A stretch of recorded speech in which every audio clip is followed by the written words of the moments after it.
Hello and welcome to Watch Releases Recap for the first couple of weeks of January 2024. Let's begin with Citizen and their limited edition ProMaster Eco Drive Diver watch nicknamed Godzilla. Citizen ProMaster line of watches is vast. There are some smaller versions, there are larger versions, there are automatics, and there are Eco Drive models. Over the years, fans started referring to these bigger Eco Drive models of ProMaster as Ecozilla, kind of a play on words of Eco Drive and Godzilla. Well, now in 2024, Citizen has decided to make it official. They are partnering up with Godzilla movie franchise, which by the way is turning 70 this year, to release this limited edition watch. This model comes with two different dial variations. There's sort of this burgundy camouflage looking one, and then there's also this green camouflage looking one. The dial texture is meant to mimic scales on the skin of Godzilla, which looks really cool.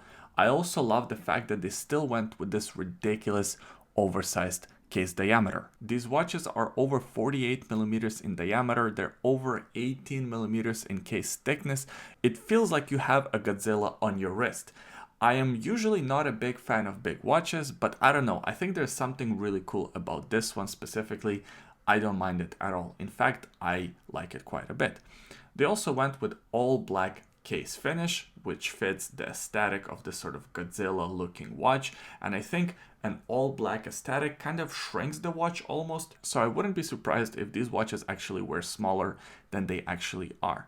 One thing to note, you have the crown at the 9 o'clock position, so that makes it easier to wear this watch on the left wrist. You still have a date complication at the 3 o'clock position. These watches are powered by the Eco Drive quartz movement. These movements are excellent. You have a power reserve of about 6 months without any sunlight, and if you just wear these watches, they will continue ticking on forever. The cases have 300 meters of water resistance. This special edition comes with the little Godzilla engraving on a case back, which I think looks really cool. They come with rubber straps and they are limited editions, but they're not very small limited editions. The black version will be released with 2,500 pieces and the red version will be released with 3,000 pieces, and they're priced around $900 US. So if you really wanted to buy one, I think you'll have no problem picking one up. This is quite a large limited release. Blancpain and Swatch Scuba 50-Fathoms Ocean of Storms. Swatch Group has learned a wrong lesson from the release of Swatch. They were drip feeding these limited editions once a month or once every couple of months, and watch collectors were lining up to buy them. This year, I think they're gonna try to do the same thing with this Scuba 50-Fathoms release. When the original 5 versions dropped, I made a video and I talked about how a black version is coming, and here we are, beginning of 2024. There is in fact this black version with the black bioceramic case and a black dial. To be fair, this is the best looking version out of all of them. I actually really like how this version looks. However, it is still the same as all the other versions. It is still powered by the same automatic Systems 51 movement, which is not serviceable. Unfortunately, it still has the same case diameter, 42.5 millimeters by 14.4 millimeters in case thickness. It comes with 91 meters or 50 fathoms of water resistance, and it still comes with the same NATO strap. This is not a limited edition. This will be part of a regular collection. Currently, I think they're being sold at Swatch stores exclusively, and it's limit of 1 watch per customer per day. And my prediction is that this version is going to be the most popular out of the 6 versions currently available. We have a couple of Seiko and Grand Seiko releases. So first, let's begin with this Seiko Prospex King Turtle Black Series reference SRP K43. So Seiko has a few of these special editions of their existing models. One of the big ones is Save the Oceans or the Patty editions or these black editions. This time they decided to make the King Turtle into this Black Series edition. The King Turtle is of course the modern version of your standard turtle that we have known for years. The big difference between standard turtle and the King Turtle are twofold. Number one, the King Turtle now has a sapphire crystal and it also comes with this magnifier glass over day-date complications. Some people like it, some people don't like it, but that's the way things are.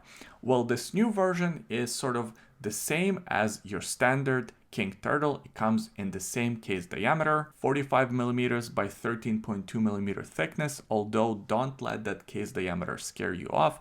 These cushion style cases actually wear really well on the wrist, and I think if you have a medium-sized wrist, you can still wear this watch quite comfortably. Now, of course, the big change between this and the standard King Turtle is this black finish. So it comes with this hardened black finish. I'm not exactly sure what it is. It's probably PVD coating.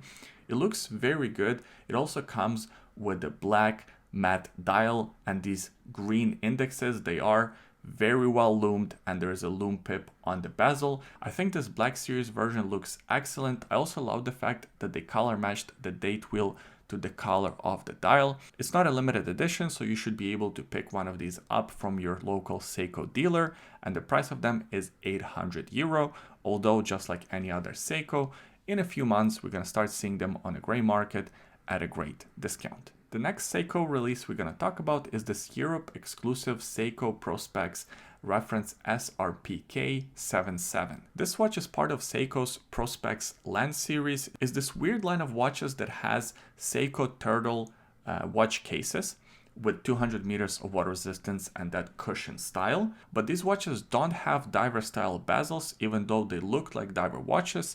In fact, they have that alpinist style compass bezel, which is a bit strange, and fans have nicknamed this series of watches Tortoise, the Land Turtle. I think that's very clever. And now there is a new version that's Europe exclusive. This watch is inspired by a very famous diving spot in Iceland, but I'm not gonna go into that because I don't see it. I don't see it being inspired by a diving spot, especially since this is not technically a diver watch. It has a bidirectional compass style bezel, so I don't know what diving has to do with the inspiration of this watch. But besides that weird part of this release, I actually think the watch itself looks really good. So it has this sort of two-tone bezel. The green and the gray looks good as a combination. I also really like the dial on this watch. It's a grainy finish dial with a gray brownish tone and these sort of cream colored indexes. I think that whole color combination works really well. I'm not a huge fan of the date wheel between 5 and the 4 o'clock position, but I do appreciate the fact that it's a black date wheel, so it kind of blends in with the overall aesthetic pretty well. As I mentioned, this will be a Europe exclusive release, so if you live in North America or Asia, you'll have to go through third-party dealers and probably pay a slight premium to get one of these watches. The limited release is to 1,400 pieces and they're priced at €780. Speaking of Seiko and their weird region exclusive limited releases, let's talk about this Grand Seiko reference SBGH 317 Ginza exclusive. Ginza is a district in Tokyo, and it's a very important district for Seiko. That's where Seiko actually has taken its roots, and also it's one of the luxury shopping areas within Tokyo. I personally have never visited, but it is certainly on a bucket list. Over the years, there were actually quite a few different Ginza exclusives from Seiko and Grand Seiko. This one here is just the newest version, and I think it actually looks really cool. So as you can see, the dial has these sort of rectangles. They're supposed to be inspired by the top-down view of the Ginza district itself. I think it actually looks really cool. This limited release comes in a stainless steel case with that famous Zaratsu polish. It has a 40mm case diameter by only 13mm case thickness, 47mm lug-to-lug distance, so it should wear pretty well for majority of wrists. This version does have a screw down crown which helps with that water resistance, 100 meters, and it is powered by an in-house high beat automatic movement reference 9S85. It has 55 hours of power reserve and it beats at 36,000 vibrations per hour, which makes the second hand very smooth. Once you see one of these watches in person, 28,800 vibrations per hour looks very jaggedy. Now, this limited release is only 530 pieces, and as I mentioned, it's only limited to this one shopping district within Tokyo. So I think there are 5 or 6 different stores that will sell this watch. The price of it is 4,860 euros. IWC Portuguieser Chronograph Year of the Dragon limited release. I'm calling it right now, 2024 will be a year of red dials. According to lunar calendar, this year 2024 is a year of a dragon, which is kind of a cool creature to have on your watches, and I think a lot of watch companies will be taking advantage of that. In fact, we have two different ones to talk about. So first, this IWC, it is essentially the same as every other Portugieser, which is in its right a great watch, but for the Chinese New Year's, it comes with this burgundy dial and gold accents. Now the indexes and the set of hands are gold plated. They're not in fact pure 18 karat gold, which is a bit disappointing because if you're making this watch special edition and if you're going to charge for it 10,000 euros, you might as well make those accents out of gold. This model also comes with a special rotor in the shape of a dragon, and this rotor, just like the set of hands and the indexes, is gold plated with 18 karat gold. It is not pure gold. Everything else about this IWC is standard Portugieser. It comes in the same stainless steel case, 41mm case diameter. It's only 13.1mm thick, which is very impressive considering that these watches have an automatic chronograph movement. They are powered by the movement caliber 69355, which is an in-house IWC movement that comes with 27 joules. It beats at 28,800 vibrations per hour, and it has 48 hours of power reserve.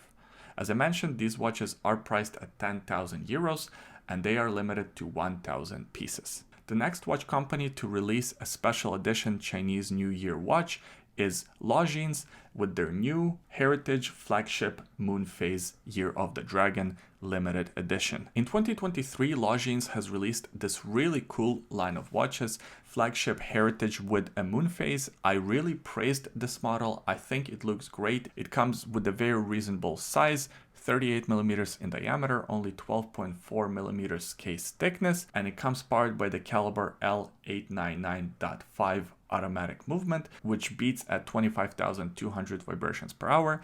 It has 72 hours of power reserve and 21 joules. Just like with IWC, you see this red/burgundy dial and gold accents because in Chinese culture, red and gold are signs of prosperity and all the good things that you want out of the new year. Now with this release, it actually makes a little bit more sense than the IWC because this watch has a Moonphase complication, and since the Chinese calendar is a lunar calendar, I think it kind of goes hand in hand. So I think this has a better tie-in than the IWC just putting a dragon on the case back.